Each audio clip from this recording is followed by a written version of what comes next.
UK में रहने वाली 4 बांग्लादेश की शादीशुदा खवातीन को जान से मार दिया गया। जिन लोगों ने जान से मारा था वो चारों इनके हस्बैंड थे।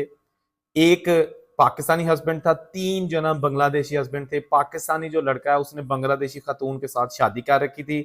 चारों पुलिस की हिरासत में है। मैं आपको इसकी डिटेल बताने से पहले उन लड़कियों के पहले नाम बताता हूँ जो कि इस दुनिया से चली गई। उनमें जनाब यास्मीन बेगम है, आयशा हसन है, सोमा बेगम है और कलसूमा अख्तर। ये चारों बच्चों वाली खवातीन थी।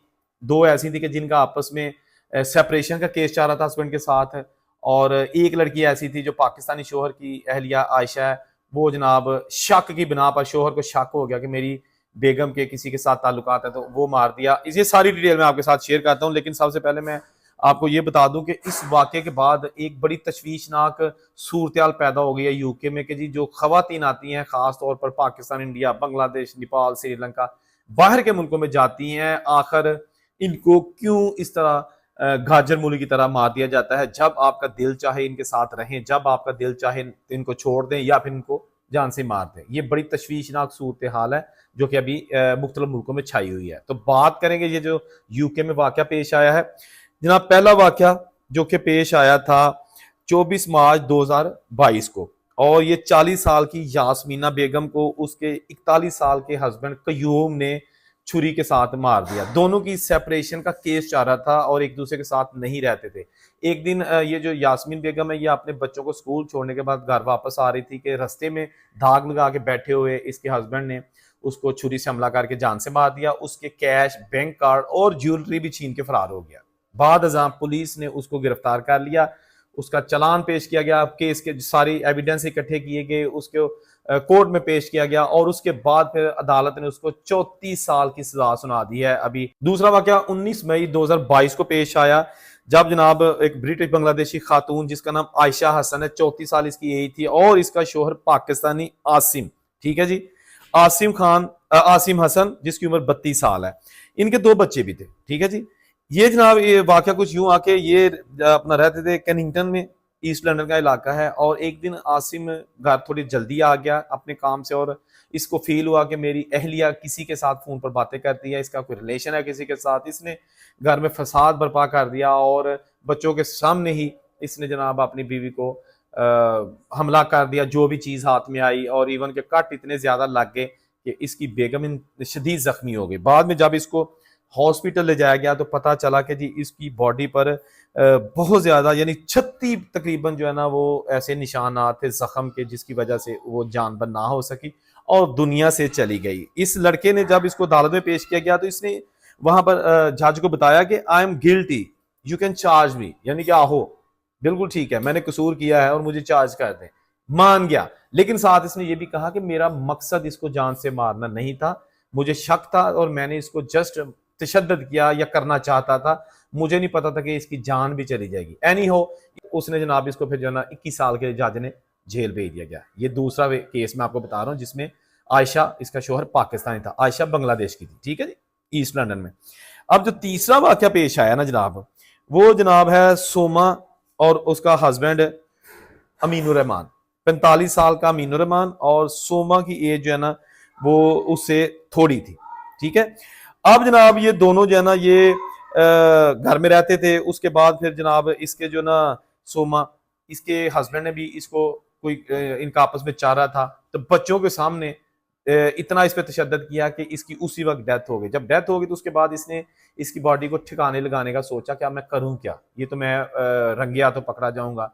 लेकिन उसने चालाकी के लिए और लाश को जो है ना वो किसी करीबी दरिया में बहा दिया, जो भी नाला था कुछ भी था, और जनाब हालांकि बच्चे इसके जो है ना वो जानते सारा कुछ, वो जनाब बहा दिया और पुलिस को जाके रिपोर्ट कर दी कि जी मेरी बेगम मिस है, मुझे नहीं पता कहाँ है, गुम है, मिसिंग पर्सन में उसका नाम लिखवा दिया पुलिस स्टेशन को। पुलिस ने इन्वेस्टिगेशन स्टार्ट कर दी, और आपको पता है कि पुलिस जब इस तरह के केस की इन्वेस्टिगेशन करती है तो वो सबसे पहले घर वालों से भी स्टार्ट करती है। यानी कि ये नहीं होता कि वो कहेंगे जी घर वालों की जो है ना वो एक किसी लड़की की हलाकत हुई है और इनको जो हम छोड़ दें, नहीं, वो जनाब उनका एक प्रोसेस है। 10 दिन के अंदर अंदर उन्होंने बॉडी भी रिकवर कर ली, इसको भी गिरफ्तार कर लिया। ये जो उसका शोहर है मीनू रहमान, सोमा की जब बॉडी मिली ऑफकोर्स उसको फिर उसके मुस्लिम रसूमात के तहत दफना दिया गया, लेकिन ये जनाब इसको अभी इसका ट्रायल चल रहा है, उसको सजा नहीं हुई। ये तीसरे केस की बात करूं, इससे पहले जो 2 केस थे उनमें 34 साल और एक को 21 साल की सजा हो चुकी है। दोनों को इस वक्त जेल भेजा गया है। ये अंडर ट्रायल है, यानी कि अभी इसकी इन्वेस्टिगेशन चल रही है और इसको भी जो है ना जो भी इसकी अदालत समझेगी वो इसको सजा दे देगी। ठीक है जी। चौथा केस जो पेश आया था जनाब 6 अप्रैल 2024 को, इसमें जनाब हबीबुल मासूम लड़का है और कलसूमा अख्तर जो है ना वो इसकी अहलिया। ये जनाब ब्रैडफोर्ड में रह रहे थे और ये भी कुछ सेपरेशन का इनका केस चल रहा था। ये 2022 को यूके आए थे, ये रिसेंटली मूव हुए थे, ये कुछ ज्यादा पुराने यूके में नहीं रहते थे, जो कि अभी तक तफसीलात सामने आई हैं। और इनके जो अपने फैमिली के प्रॉब्लम्स है उसकी वजह से इन्होंने वहां जाके सेपरेट हो गए थे और इनके भी केसेस चल रहे थे, जो भी होता ना। तो खातून अलग जगह रह रही थी और ये मर्द दूसरी जगह पर रह रहा था। और उसके बाद फिर ये हुआ कि एक दिन ये ग्रोसरी के लिए लड़की जा रही थी, ये जो अभी जिसका कलसूमा है, ग्रोसरी स्टोर पे, और वहां पर इसका जो शोहर है हबीबुर मासूम, उसने जब इस पे हमला कर दिया छुरी के साथ, क्योंकि वहां पर बाहर के मुल्कों में गन तो होती नहीं है, तो ज्यादा से ज्यादा आपके पास जो हथियार होता है वो होता है छुरी होती है। तो ये जनाब इसको भी जो है ना उसने इतना जख्मी किया कि हॉस्पिटल ले जाया गया और ये लड़की जो है ना जान से चली गई। उसके बाद पुलिस ने 3 दिन के बाद ही हबीबुल मासूम को गिरफ्तार कर लिया गया। इसके एक भाई मारूफ, उसको भी गिरफ्तार कर लिया गया, जबकि 4 दूसरे रिश्तेदार थे उनको भी अरेस्ट कर लिया गया। लेकिन इनका भी ट्रायल चल रहा है, इनको सजाएं नहीं हुई, इनका केस अभी चल रहा है। दोस्तों, बात करने का मकसद यह है कि ये जो अभी इस तरह के केसेस पूरी दुनिया में सामने आ रहे हैं ना, ये बाइस तशवीश है, जिसको कोई भी मुआशरा एक्सेप्ट नहीं करता। ये नहीं कि जरूरी कि वो पाकिस्तान, इंडिया या बांग्लादेश के हैं या इवन के गोरों के हैं, कालों के हैं, किसी के भी हैं।